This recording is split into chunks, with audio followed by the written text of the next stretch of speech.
We have discussed two very effective skill sets. First, Moser-Wellman's 5-phase creativity can categorize anyone's creative powers into a system.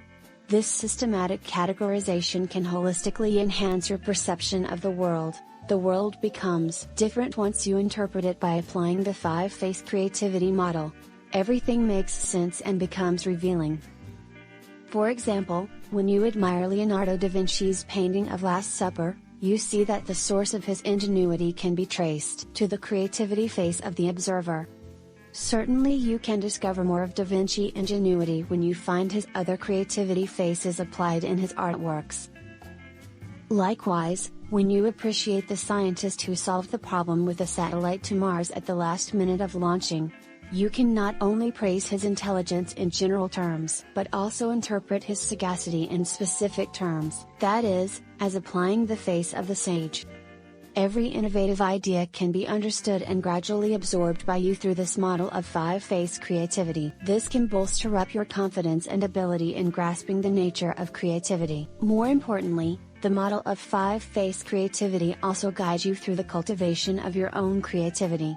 For instance, you can now know what creativity phase you are strong or weak at.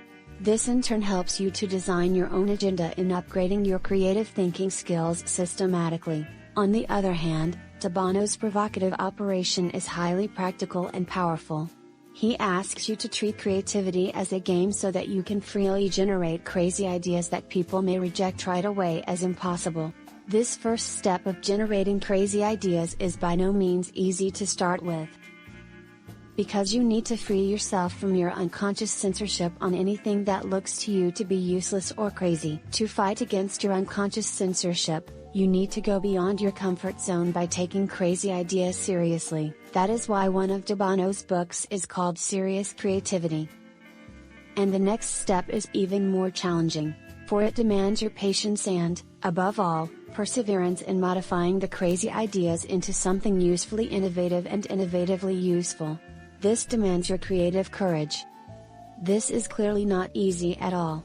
Yet, through the mastery of the 10 core methods of the generation and modification of crazy ideas, you will be successful in nurturing your creative thinking as problem-solving skills.